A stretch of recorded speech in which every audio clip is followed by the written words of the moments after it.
আসসালামু আলাইকুম। আমি অধ্যাপক doctor ABM Abdul Matin, laparoscopic ও জেনারেল সার্জন। আমি দীর্ঘদিন সরকারি চাকরিতে বিভিন্ন মেডিকেল কলেজে সার্জারি বিভাগে কাজ করেছি। সর্বশেষ শহীদ সোহরাওয়ার্দী মেডিকেল কলেজ হাসপাতাল ঢাকায় কাজ করেছি।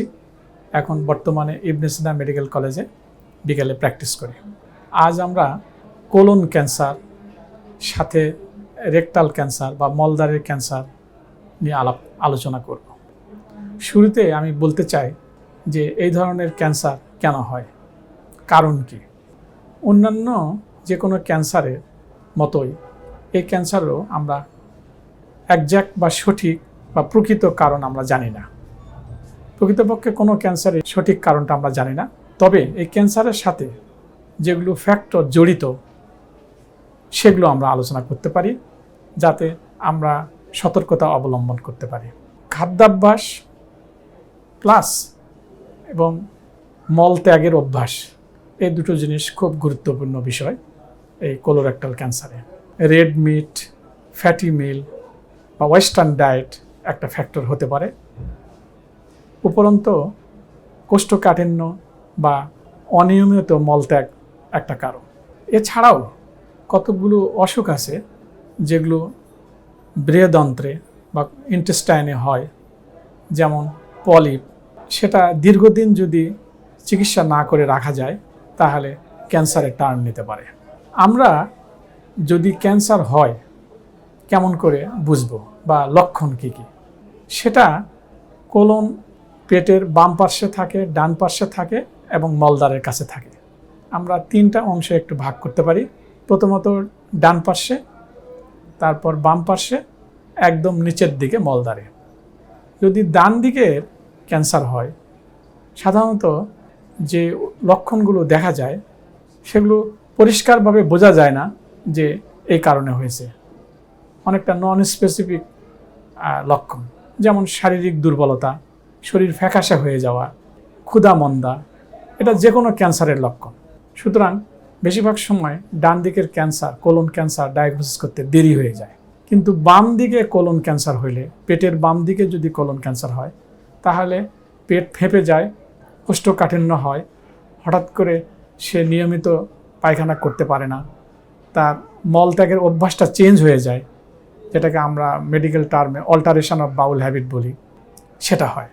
আরেকটি জিনিস লক্ষণীয়, সেটা হচ্ছে যে পায়খানার সঙ্গে মলের সাথে রক্ত যাওয়া।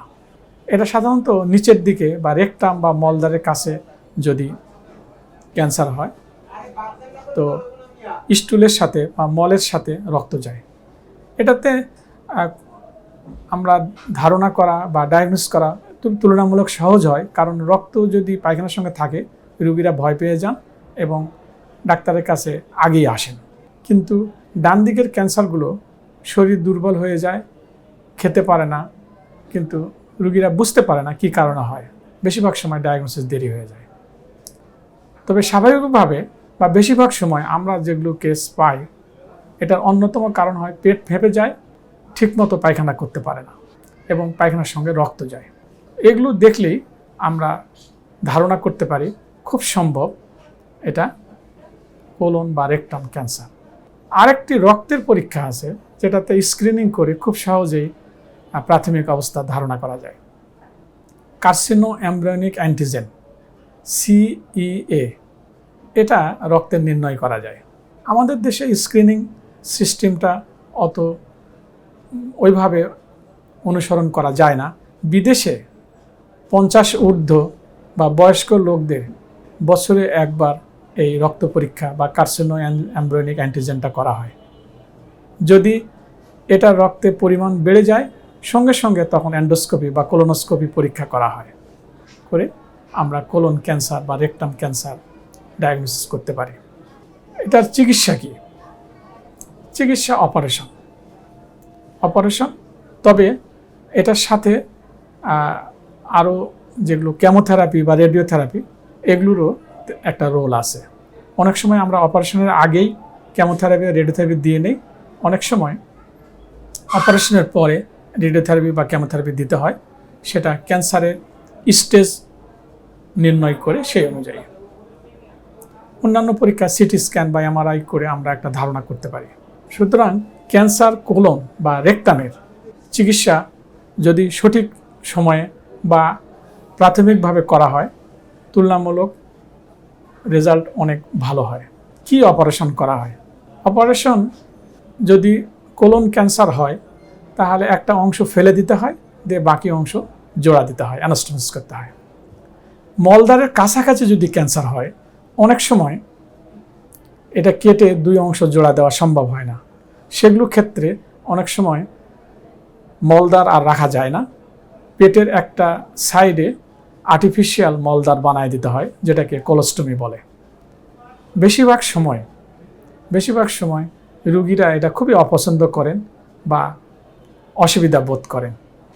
মলদ্বার দিয়ে সে মলত্যাগ করে না, পেটের নিচের দিকে বা সাধারণত বাম দিকে একটা ছিদ্র করে আমরা মলদ্বার বানিয়ে দেই এবং ওখানে কোলোস্টমি ব্যাগ লাগানো থাকে। তো আসার কথা হচ্ছে, ইদানিং অনেক ইনস্ট্রুমেন্ট স্ট্যাপলার অ্যাভেলেবল হয়েছে, যেগুলো যদি আমরা ব্যবহার করি, একদম মলদ্বারের কাছাকাছিও যদি সেই টিউমার বা ক্যান্সার হয় তাহলে কেটে ফেলে আমরা তার নর্মাল স্বাভাবিক মলদ্বার রাখতে পারি। তবে একেবারেই যদি মলদ্বারের কাছাকাছি ক্যান্সার হয়, সেগুলো ক্ষেত্রে আর স্বাভাবিক মলদ্বার রাখা যায় না, কোলোস্টমি করতে হয় এবং আজীবন তাকে কোলোস্টমি ব্যাগ বহন করতে হয়।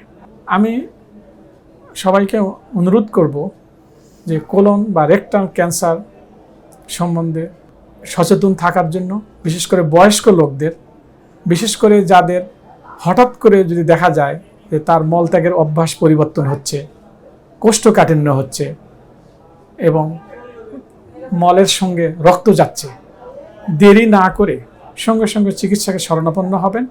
কার্সিনো এমব্রায়োনিক অ্যান্টিজেন নির্ণয় করতে হবে এবং পরপরই যদি এটা বেশি থাকে কোলোনোস্কোপি করতে হবে।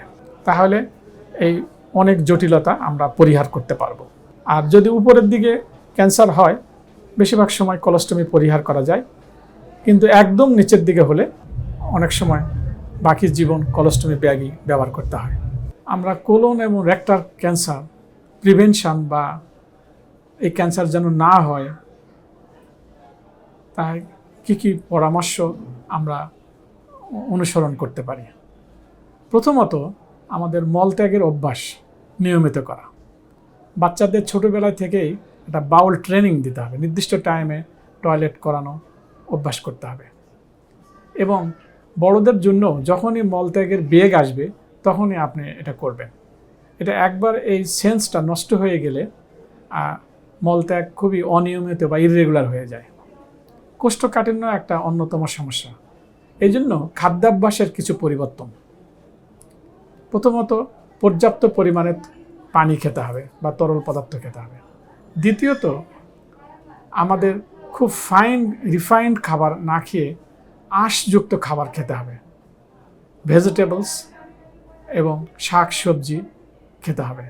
এছাড়া নিয়মিত ইসবগুলের ভুসি এগুলোও খাওয়া যায়, যেগুলোর কোনো পার্শ্ব প্রতিক্রিয়া নেই।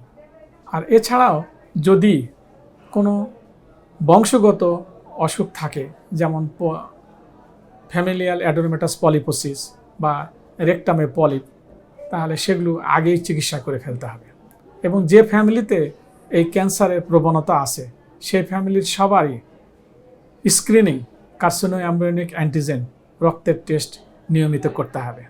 তাহলে আমরা প্রাথমিক পর্যায়ে অসুখগুলো নির্ণয় করতে পারবো এবং তার চিকিৎসার ফলও অনেক ভালো হবে।